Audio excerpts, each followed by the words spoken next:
Students, welcome to my YouTube channel Gyan box. मैं अशोक द्विवेदी आज आपको ये बताने वाला हूँ कि क्लास 10th के एनसीईआरटी मैथ्स के एक्सरसाइज 9.1 के प्रश्नों के सॉल्यूशंस किस तरह से प्राप्त करेंगे, जो कि आधारित है त्रिकोणमिति के अनुप्रयोग पर। तो इसका जो पहला सवाल है वो है कि सर्कस का एक कलाकार एक 20 मीटर लंबी डोर पर चढ़ रहा है और उसके साथ में जो डोर अच्छी तरीके से तनी हुई है और भूमि पर सीधे लगे खंभे के शिखर से डोर बंधी हुई है। यदि भूमि स्तर के साथ डोर द्वारा बनाया गया कोण 30 अंश का हो तो खंभे की ऊंचाई ज्ञात कीजिए। और इस बुक के अंदर एक आकृति 9.11 बनी हुई है। साथ में ये भी हमें देखना है कि किस तरह से ये प्रॉब्लम है और इसका सॉल्यूशंस कैसे फाइंड आउट करेंगे। तो सबसे पहले यहाँ से ABC एक ट्रायंगल है। इस ट्रायंगल के अंदर कह रहे हैं कि एक सर्कस का कलाकार है, वो C to A एक डोर लगी हुई है उस पर चढ़ रहा है। उसके साथ में यहाँ पे एक खंभा है, आपको इस खंभे की ऊंचाई बतानी है। साथ ही साथ डोर जमीन के साथ में 30 अंश का उन्नयन कोण बना रही है। तो उन्नयन कोण वो होता है जिसमें हम जमीन से नीचे से ऊपर की ओर देखते हैं तो उन्नयन कोण होता है। और इस उन्नयन कोण के सामने की जो साइड होती है वो हमेशा लंब होती है। तो इस तरह से इसमें एक भुजा हमें AC पता है, एक कोण पता है और AB ज्ञात करना है। तो AB को ज्ञात करने के लिए सबसे पहले हमें सोचना है कि कौन सा रेशियो इसमें लेना अच्छा रहेगा।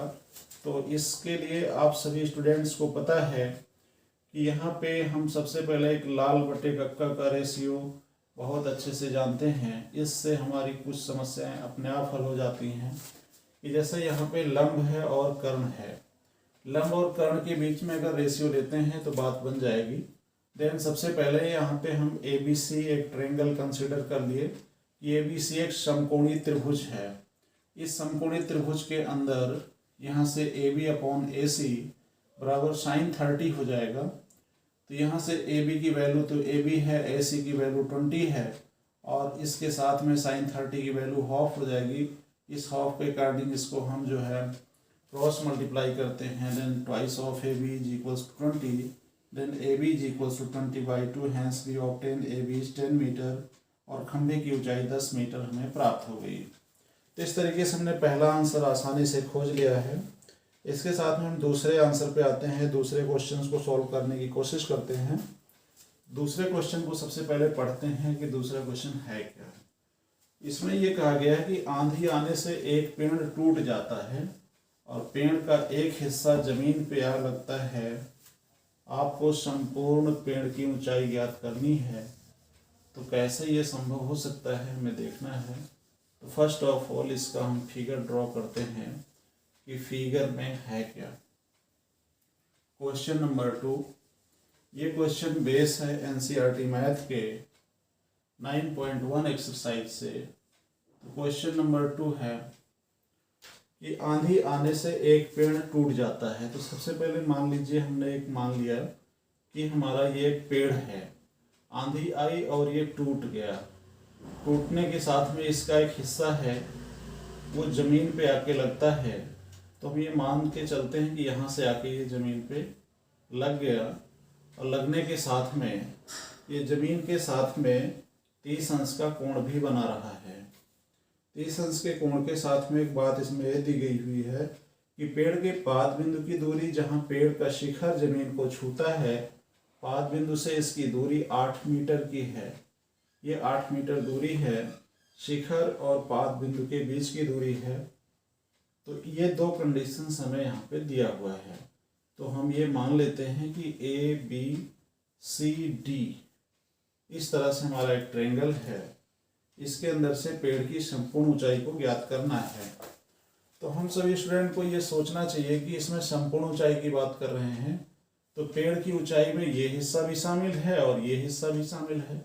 और ये हिस्सा तो टूट करके आके इसका कर्ण बन चुका है, ये इसका कर्ण बन गया है और ये हिस्सा इसका लंबवत है अभी। तो जब हम कर्ण और लंब दोनों को जोड़ देंगे तब हमें पेड़ की संपूर्ण ऊंचाई ज्ञात हो जाएगी।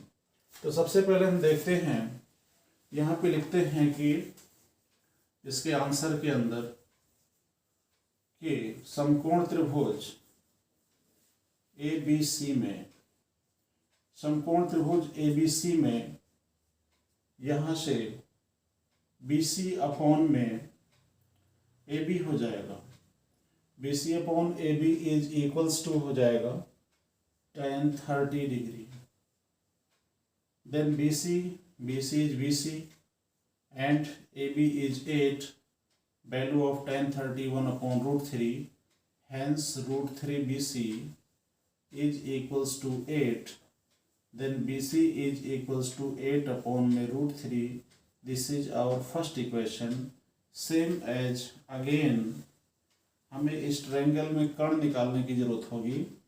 यहाँ से कर्ण निकालने के लिए हम यहाँ से लिख सकते हैं कि AB अपॉन में AC इज इक्वल्स टू, यहाँ से आधार बटे कर्ण, तो आधार बटे कर्ण हो जाएगा cos 30, और यहाँ से AB की वैल्यू हमें 8 मीटर पता है, AC हमें पता नहीं है तो AC को AC रहने देंगे।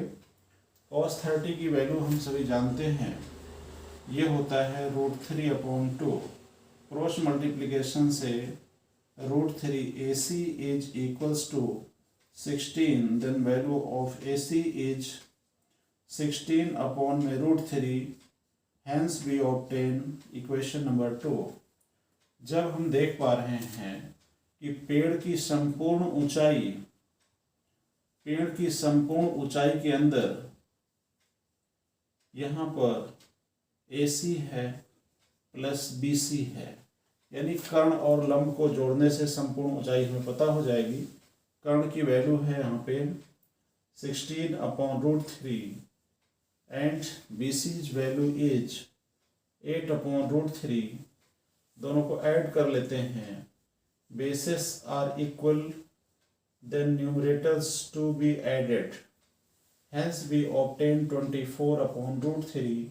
√3 को यहाँ से रेशनलाइज कर देते हैं, up down multiply by √3, hence we obtain here 24 √3 होकर के 9 होगा, √9 that is 3, hence we can obtain here 8 √3 metre. 8 √3 metre is the height of tree. ये उस ट्री की संपूर्ण ऊंचाई हो जाएगी।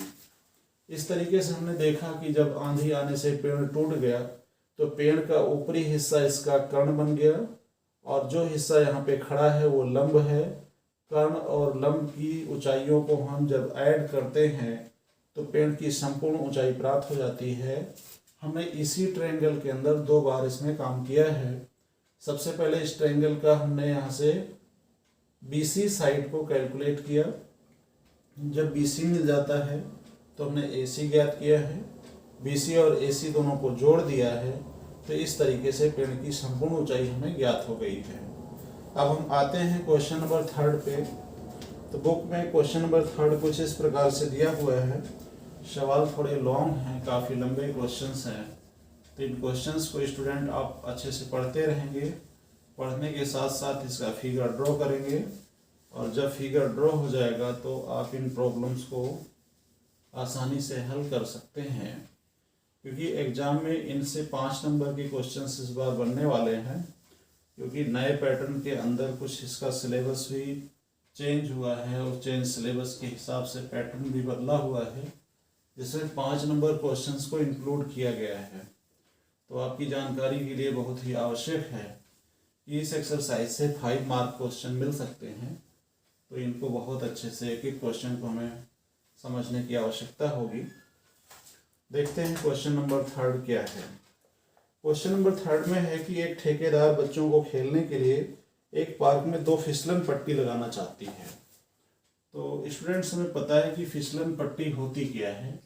जब बच्चे पार्क में जाते हैं तो बड़े एंजॉय के साथ में ऐसे एक शेप होता है, वहाँ से फिसलने की कोशिश करते हैं, यही होती है फिसलन पट्टी। तो फिसलन पट्टी 2 तरह से ठेकेदार लगाना चाहती है, एक तो बड़े बच्चों के लिए और एक छोटे बच्चों के लिए। इस तरह से लगाएगी। यहाँ पे कंडीशंस इस तरह से है। पहले तो कह रहे हैं कि 5 वर्ष से कम उम्र के बच्चों के लिए, यानी छोटे बच्चों के लिए, 5 वर्ष से कम उम्र के बच्चों के लिए एक फिसलन पट्टी होगी, जिसमें ये बताया गया है कि इसका जो शिखर है वो 1.5 मीटर ऊंचा है, यानी इसका जो लंब है 1.5 मीटर है, और इसका जमीन के साथ झुकाव जो है वो 30 अंश का है। छोटे बच्चों को कम झुकाव देते हैं, जिससे छोटे बच्चे आसानी से फिसलन पट्टी पे सरक सकें और गेम को एंजॉय कर सकें। तो इस तरह से यहाँ पे ABC एक ट्रायंगल हमने बना लिया, जिसमें 30 डिग्री का यहाँ उन्नयन कोण दिखा दिया और 1.5 मीटर का लंब हो गया। इसके साथ में जो दूसरी फिसलन पट्टी है वो 5 वर्ष से अधिक के लिए है। 5 वर्ष से बड़ी उम्र के जो बच्चे हैं उनके लिए होगा। तो इसमें इन्हीं चीज़ों को जस्ट डबल कर दिया गया है। यहाँ से ये जो एंगल है वो 60 का है और इसकी जो ऊंचाई है वो 3 मीटर की हो गई है, 3 मीटर की हाइट है। इस ट्रायंगल को हम मान लेते हैं कि ये ट्रायंगल हमारा DEF है और ये राइट एंगल ट्रायंगल्स बने हुए हैं। इन्हीं 2 ट्रायंगल्स से हमें प्रत्येक स्थिति में फिसलन पट्टी की लंबाइयाँ ज्ञात करनी है। तो फिसलन पट्टी की लंबाई को ज्ञात करने के लिए हम सभी को पता है कि फिसलन पट्टी की जो लंबाई है वो लंबाई इस त्रिभुज का कर्णभुजा बना रही है। ये कर्णभुजा है। तो हम 2 बार इन ट्रायंगल्स में काम करेंगे। तो सबसे पहले त्रिभुज ABC में, ABC के अंदर फर्स्ट ऑफ ऑल हमें चाहिए इसका AC। देन यहाँ पे एक ज्ञात भुजा है BC, तो BC अपॉन में AC लेते हैं।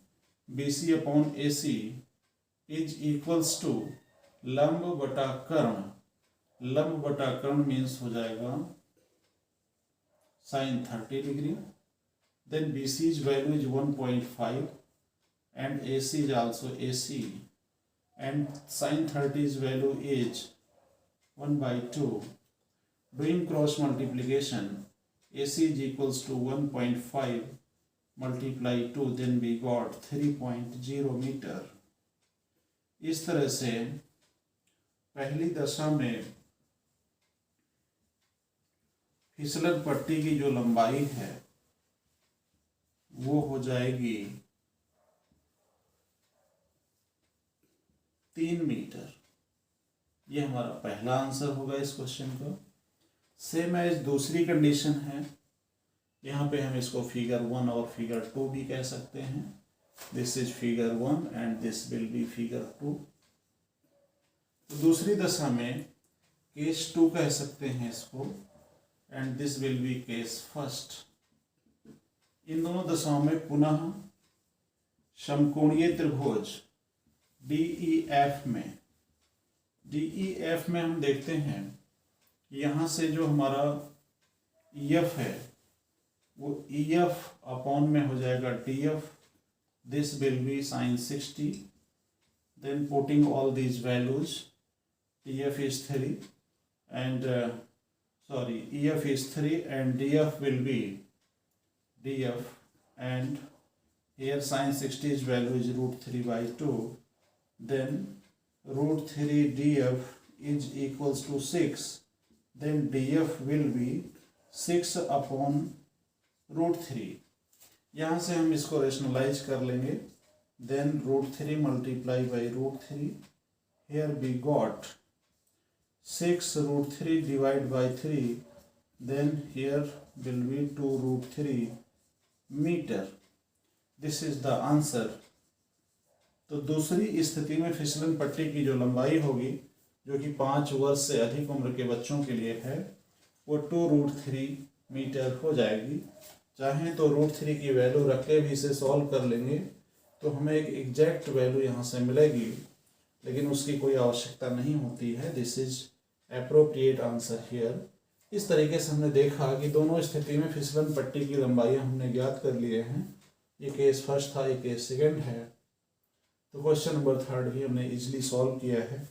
अब इसके बाद करते हैं क्वेश्चन नंबर 4। क्वेश्चन नंबर 4 को करने के लिए हमें सेम टू सेम क्वेश्चंस को सबसे पहले पढ़ना होगा। क्वेश्चन पढ़ने पे हमें क्या मिलेगा, फर्स्ट ऑफ ऑल एक फिगर मिलेगा। उस फिगर को अगर हम ड्रॉ कर देते हैं तो अगर ये 5 नंबर का सवाल होता है और फिगर हमने ठीक से बना दिया, then 2.5 number we got here, जो कि हमारे लिए एक आसान चीज़ हो जाती है। इसलिए फिगर को भी बहुत अच्छे से बनाना चाहिए। तो स्टूडेंट्स नेक्स्ट क्वेश्चन पे ध्यान देते हैं।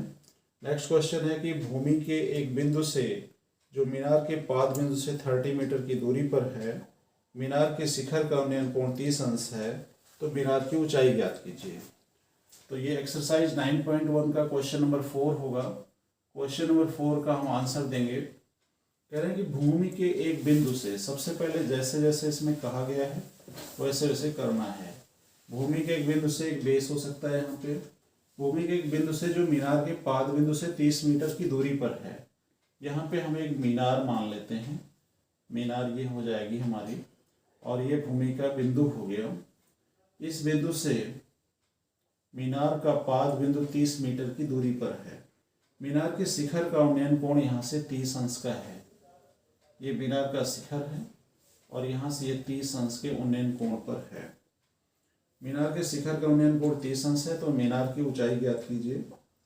बहुत ही आसान सा प्रश्न है कि भूमि के एक बिंदु से, भूमि के एक बिंदु को हम ए ले लेते हैं और इस पॉइंट से यहाँ मीनार के शिखर का उन्नयन कोण 30 अंश है, तो इस कोण को हम यहाँ से आसानी से 30 डिग्री दिखा दिए हैं।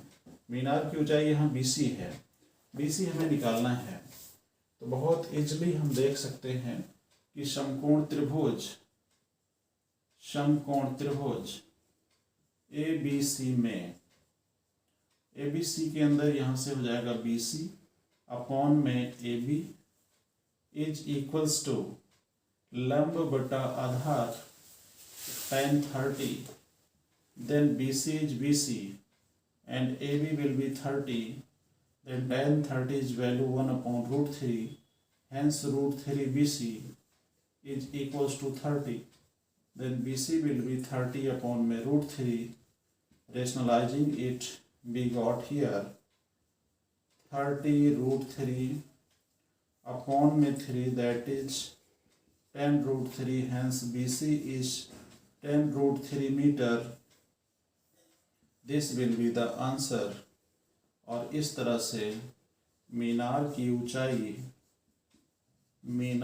ऊंचाई यहाँ पे हो जाएगी बराबर 10 root 3 metre is the answer. इसके बाद में क्वेश्चन नंबर 5 पे आते हैं। क्वेश्चन नंबर 5 को हमें थोड़ा अच्छे से पढ़ना होगा। जब इस क्वेश्चंस को इजीली हम पढ़ लेते हैं, then we can also complete the other things and here question number 5 will be as. चलो तो स्टूडेंट्स अब क्वेश्चन नंबर 5 पे आते हैं। 9.1 एक्सरसाइज का क्वेश्चन नंबर 5। क्वेश्चन नंबर 5 में ये कह रहे हैं कि भूमि से 60 मीटर की ऊंचाई पर एक पतंग उड़ रही है। तो हम ये मान के चलते हैं कि यहाँ पे कोई पतंग उड़ रही है और वह पतंग भूमि से 60 मीटर की सीधी ऊंचाई पे है। यहाँ से जो इसकी सीधी ऊंचाई है वो 60 मीटर है। तो इस तरह से एक फिगर हम ड्रॉ कर सकते हैं। इस फिगर के अंदर ये चीज़ है कि ये पतंग है 60 मीटर की सीधी ऊंचाई पे उड़ रही है। साथ ही साथ ये कहा गया कि पतंग में लगी डोरी को अस्थायी रूप से भूमि के एक बिंदु से बांध दिया गया है। यहाँ से जो इसकी डोर है यहाँ से बांध दिया गया। इसको बांधने के बाद में एक यहाँ पे राइट एंगल ट्रायंगल बन रहा है और जिस पॉइंट से बांधा गया है उस पॉइंट से 60 अंश के कोण पे ये डोरी जमीन के साथ में बंधी हुई है। तो यहाँ से उन्नयन कोण 60 का है, सीधी ऊंचाई 60 की है, 60 मीटर की है। तो इस तरह से हमसे ये पूछा जा रहा है कि डोरी की लंबाई ज्ञात कीजिए। डोरी की लंबाई मीन्स होता है कि इस ट्रायंगल का कर्ण ज्ञात कीजिए। कर्ण भुजा हमें यहाँ से ज्ञात करना है। और ये भी साथ साथ कहा गया है कि डोरी में कोई भी ढील नहीं है, डोरी बिल्कुल टाइटली कसी हुई है। तो इस तरह से एक हमें ट्रायंगल ABC प्राप्त होता है। तो इस ट्रायंगल के अंदर हमें कर्ण भुजा ज्ञात करनी है। तो कर्ण भुजा निकालने के लिए सबसे पहले ट्रायंगल ABC में इस ट्रायंगल ABC के अंदर हम लिख सकते हैं BC upon AC। BC upon AC will B, यहाँ से साइन का 60 हो जाएगा क्योंकि लंब बटे कर्ण हो रहा है। Then BC's value is 60 and कर्ण विल बी AC, और साइन 60 की वैल्यू हो जाएगी √3 अपॉन 2, तो ये हो जाएगा √3 AC is equals to 60 multiply 2, and this will be 120 and AC will be 120 upon √3, और इसको हम रेशनलाइज कर देंगे तो 120 upon √3 also can be written as here 120 √3 upon में 3 हो जाएगा, this will be 40 √3। 40 √3 metre is our answer. हमने यहाँ पे ये बता दिया है कि AC साइड जो कि कर्ण है ये 40 √3 मीटर मिल जाएगी, और यही पतंग के डोरी की लंबाई है। पतंग के डोरी की लंबाई बराबर हो जाएगी 40 √3 मीटर।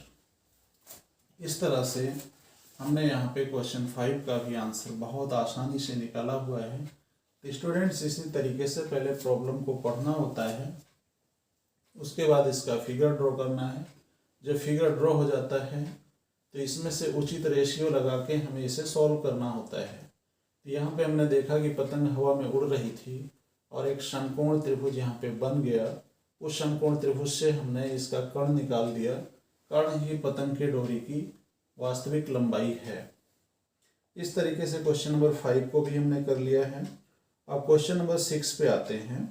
तो क्वेश्चन नंबर 6 को पढ़ेंगे तो इसमें टोटली 16 क्वेश्चंस हैं इस पूरे एक्सरसाइज के अंदर। तो क्वेश्चन नंबर 6 को सबसे पहले पढ़ते हैं। स्टूडेंट्स क्वेश्चन को पढ़ते हैं तो क्वेश्चन को पढ़ने के साथ में इसमें कह रहे हैं कि 1.5 मीटर लंबा एक लड़का है, 30 मीटर ऊंचे भवन से कुछ दूरी पर खड़ा है। तो यहाँ पे हम ये मान के चलते हैं कि ये लड़का हो गया जो 1.5 मीटर की हाइट का है और 30 मीटर ऊंचा एक मकान है। इस मकान से वह कुछ दूरी पर खड़ा है। ये दूरी हमें पता नहीं कि कितनी दूरी पर खड़ा है। इसके साथ में जब वह ऊंचे भवन की ओर जाता है तो उसकी आंख से भवन के शिखर का उन्नयन कोण 30 अंश से 60 अंश हो जाता है। यानी पहले ये उन्नयन कोण 30 अंश का था, लेकिन ये लड़का जब आगे बढ़ता है तो इसका उन्नयन कोण 60 अंश का हो जाता है, यानी उन्नयन कोण बड़ा हो जाता है। तो ऐसी दशा में बताना है कि वह भवन की ओर कितनी दूरी तक चल कर गया है, ये बात बताइए। यहाँ से हम ये मान के चल सकते हैं कि वो गया है और कुछ दूर गया है, उस दूरी को हम कुछ मान लेंगे। उससे पहले हम इस ट्रायंगल के नाम लिख देंगे कि पॉइंट्स के क्या क्या नाम हैं। तो इस तरह से हमने ABCD ये सारी चीज़ें ले रखा है। तो इस पॉइंट को हम F ले लेते हैं। तो यहाँ से वो AF दूरी चला हुआ है, यही AF दूरी हमें कैलकुलेट करना है। AF दूरी को कैलकुलेट करने के लिए हमें सोचने की ज़रूरत है कि जब ये 1.5 मीटर का लड़का है और पूरा भवन 30 मीटर ऊंचा है, तो पूरे भवन में से हम 1.5 मीटर घटा देते हैं तो हमें 28.5 मीटर का ये भवन मिल जाता है। भवन की वास्तविक ऊंचाई जो है, जो लड़के की आंख से है, वो 28.5 मीटर है। Then we obtain here a right angle triangle. Triangle होगा हमारा यहाँ पे FBC। तो ट्रायंगल FBC में क्या होगा, फर्स्ट ऑफ ऑल यहाँ से BC अपॉन में हो जाएगा FB, BC अपॉन में FB, this will be tan 60 degree, and BC is also here 28.5, and FB is FB also. Then here √3 to be written, यहाँ पे ये ध्यान देने की आवश्यकता होगी कि यहाँ से जो BC है वो BC हमारा CD माइनस BD है और CD की वैल्यू यहाँ से है, CD हमारा टोटली 30 मीटर है, इस 30 मीटर में से हम BD माइनस करते हैं, BD is 1.5, then here 28.5 meter is the value of BC. BC we also written here, and hence this will be root 3. Root 3 FB is equals to 28.5. Then FB will be 28.5 upon में root 3. Hence यहाँ से हम root 3 को rationalise कर देते हैं, then 28.5 root 3 upon में 3 आ जाता है। तो इस वैल्यू को हम चाहें तो रेशनलाइज ना करें तो और भी अच्छा हो सकता है, क्योंकि अभी ऑलरेडी माइनस करना है, इसलिए हम रेशनलाइज नहीं कर रहे तो ज़्यादा अच्छा होगा। इसके साथ में हम अगेन पुनः त्रिभुज लेते हैं ABC में, ABC में लेते हैं।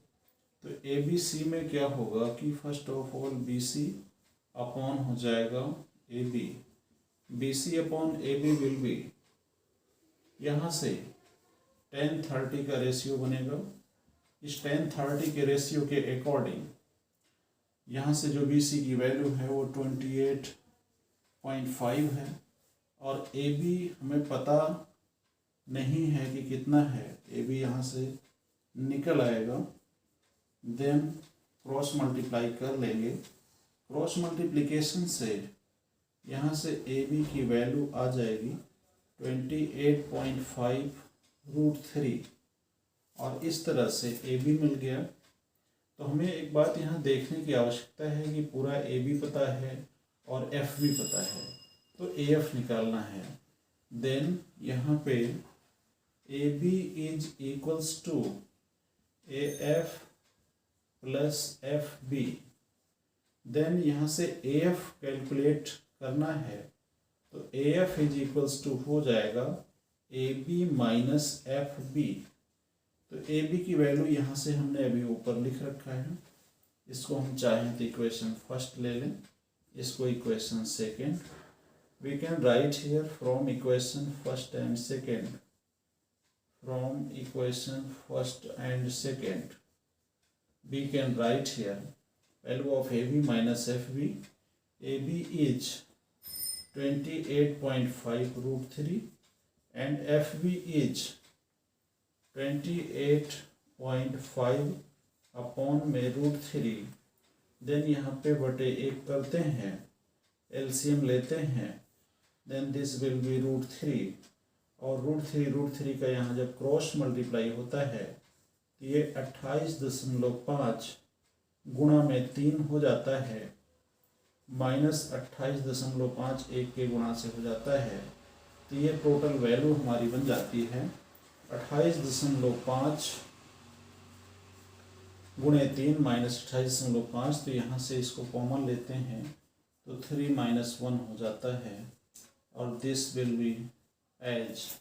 तो यहाँ से 28.5 multiply to divide by root 3, then this is equals to, ये 28 टू जा हो जाएगा 56 और हाफ से 0.5 मैक्स 57 अपॉन root 3, rationalizing it we obtain here 19 root 3. This is our correct answer, that is AF। अतः A से F तक चलने में उस लड़के को 19 रूट 3 मीटर चलना होगा। ये हमारा फाइनल आंसर हो जाएगा। इस तरह से हमने क्वेश्चन 6 के भी आंसर निकाल लिए हैं। ऐसे ही इन सभी प्रश्नों को हम सॉल्व करते रहेंगे, पढ़ते जाएंगे 1 बाय 1 और क्वेश्चंस के आंसर फाइंड आउट करते जाएंगे। और क्वेश्चंस के आंसर इजीली निकाल सकते हैं। तो अब चलते हैं क्वेश्चन नंबर 7 की ओर और पढ़ते हैं क्वेश्चन नंबर 7 को। तो स्टूडेंट्स, क्वेश्चन नंबर 7 को जब हम पढ़ते हैं तो इसमें हमें मिल रहा है कि भूमि के एक बिंदु से 20 मीटर ऊंचे भवन के शिखर पर लगी एक संचार मीनार के तल और शिखर के उन्नयन कोण क्रमशः 45 और 60 अंश हैं। मीनार की ऊंचाई ज्ञात कीजिए। मीन्स मान लीजिए भूमि पर एक बिंदु ए हो गया और इस बिंदु ए से जब हम 20 मीटर ऊंचे भवन के शिखर पर लगी एक मीनार को देखते हैं तो सबसे पहले हम मीनार के तल को देखते हैं, उसके बाद मीनार के टॉप को देखते हैं। तो जब मीनार के तल को देखते हैं तो यहाँ का जो उन्नयन कोण है वो कोण 45 अंश का है, लेकिन जब मीनार के टॉप को देखते हैं तो कोण बड़ा हो जाएगा, वो 60 अंश का हो जाता है। तो ऐसी दशा में आपको मीनार की ऊंचाई ज्ञात करनी है। यहाँ से ये मीनार की ऊंचाई है, ये ऊंचाई हमें ज्ञात करनी है। तो इसके लिए हम क्या करेंगे कि फर्स्ट ऑफ ऑल ऐसे एक ट्रायंगल ड्रॉ करते हैं। उस ट्रायंगल के अंदर हमने यहाँ पे भूमि पर एक बिंदु ए ले लिया। इस बिंदु से हमने 20 मीटर ऊंचे भवन के टॉप और मीनार के पाद बिंदु को देखा, तो इसका उन्नयन कोण 45 अंश प्राप्त हुआ। इसके बाद जब हमने इस मीनार के शिखर को देखा तो यहाँ का उन्नयन कोण 60 अंश प्राप्त हुआ। इस तरह से ट्रायंगल बन के तैयार हो गया।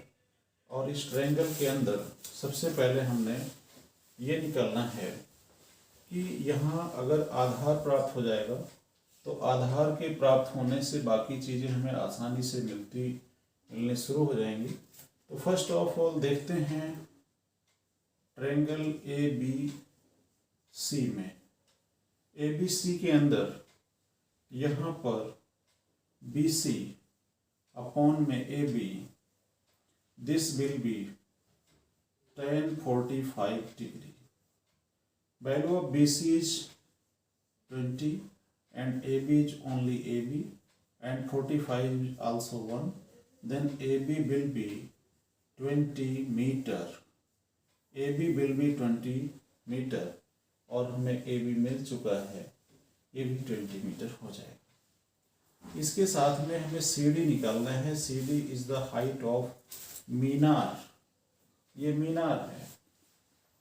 तो सीडी निकालने के लिए सबसे पहले हम बीडी निकाल लेते हैं, क्योंकि अगर बीडी मिल जाता है तो BD is equals to BC plus CD. यहाँ से बीडी फाइंड आउट करने के लिए हम लिखते हैं पुनः समकोण त्रिभुज। समकोण त्रिभुज हमारा होगा ए बी डी में, ए बी डी में यह हो जाएगा बी डी अपॉन में A B. B D upon A B will be tan 60 degree. Then value of BD is can be written as BD only, and AB will be 20 and value of 60, that is root 3 upon 1, doing cross multiplication we got here as, here BD is equals to 20 root 3, and as we know BD is part of two lines, that is BC plus CD. This is 20 root 3. Then value of BC will be 20 and CD to be find. Then here CD is equals to 20 root 3 minus 20. Then taken 20 as common, that is root 3 minus 1. This is CD. इस तरह से हम ये कह सकते हैं कि मीनार CD की ऊंचाई बराबर 20 रूट 3 माइनस 1 मीटर होगी। यही हमारा फाइनल आंसर हो जाएगा जो हमसे क्वेश्चन में पूछा गया है। तो स्टूडेंट्स, इस तरह से आपने देखा कि हमने बहुत सारी प्रॉब्लम्स को सॉल्व किया है क्वेश्चन नंबर 1 to 7 हमने अभी आपके सामने करके दिखा दिया है। आप सभी स्टूडेंट्स हमारे चैनल पर लगातार बने रहिए और इस तरह से इन प्रॉब्लम्स के सॉल्यूशंस पाते रहिए। तो आप लगातार हमारे चैनल पे बन के इस ज्ञान का फ़ायदा उठाइए और अगर आपको ये ज्ञान अच्छा लगता है, ये चीज़ें आपको अधिक नंबर दिलाने में सक्षम हैं, तो आप इसको लाइक कर सकते हैं, सब्सक्राइब कर सकते हैं और ज़्यादा से ज़्यादा शेयर कर सकते हैं, जिससे आप जैसे स्टूडेंट्स इसका फ़ायदा उठाएं और एग्ज़ाम में बहुत अच्छे नंबर्स को पा सकें। और ज़्यादा से ज़्यादा सब्सक्राइब करें और साथ ही साथ शेयरिंग की लिमिट्स को भी बहुत ज़्यादा बढ़ाना है, जिससे कि ये ज्ञान सब तक पहुंच सके। तो स्टूडेंट्स मिलते हैं नेक्स्ट वीडियो में, तब तक के लिए आप देखते रहिए और सीखते रहिए। Thank you very much.